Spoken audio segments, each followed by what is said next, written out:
natin sila. So I told her, ikaw ang paborito kong desisyon. And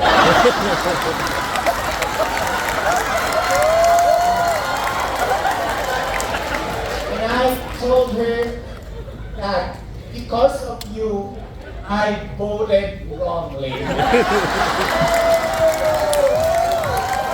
Great. Contestant number 2, Crunchy Garlic. Your question is, if you are to win the beauty pageant title, what's in it for you? Crunchy Garlic, the floor is yours. Thank you, Judge, for that very truthful question. Because, there is no resounding noise. That means you are. You hear that?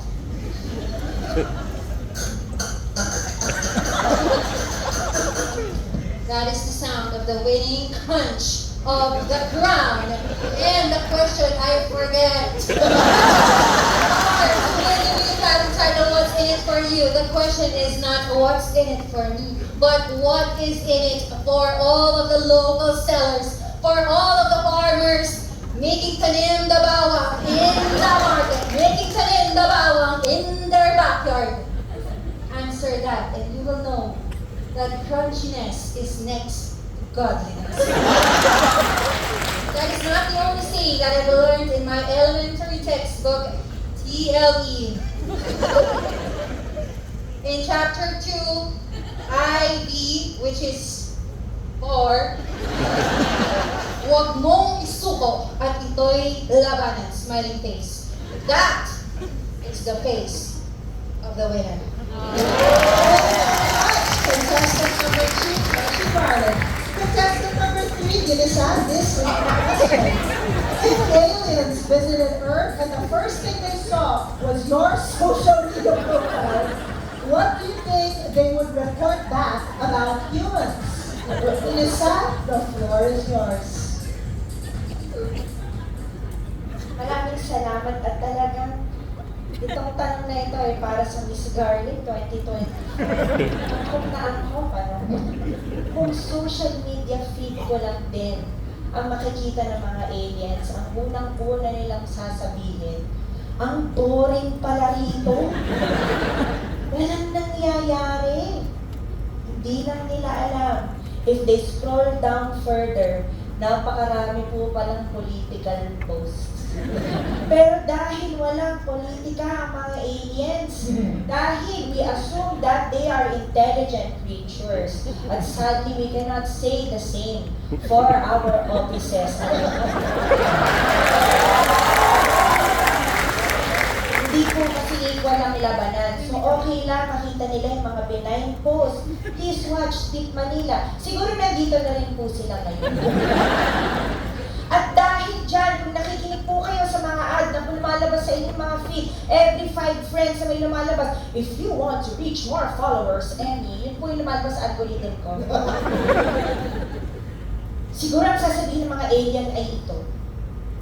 Downtown, kiniladkad ang QC ng mga alien. Baka maging exciting na yung feed ko. Thank you very much, Ginisa. For our fourth contestant, Boy Bawang, your question is, how would you give love this Christmas Day? Boy Bawang, the floor is yours. Alam po natin na marami pong healing properties ang bawang. At matatawag po natin medicinal din siguro. Kaya ngayong Pasko, magbibigay po ako ng bawang na gamot.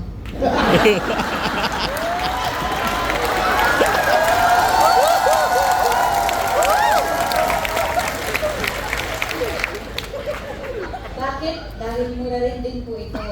Dadarin ko lang din po ang bawang, ganun po talaga ang buhay ngayon. At kapag marami pong umaalma at sinasabi, oy, bakit kayo nagtitinda ng bawang na gamot? Bakit ka gumagamit, kumakain ng bawang na gamot? Hindi po kami magpapasira po at sasabihin na kami po ang mali. Anyway.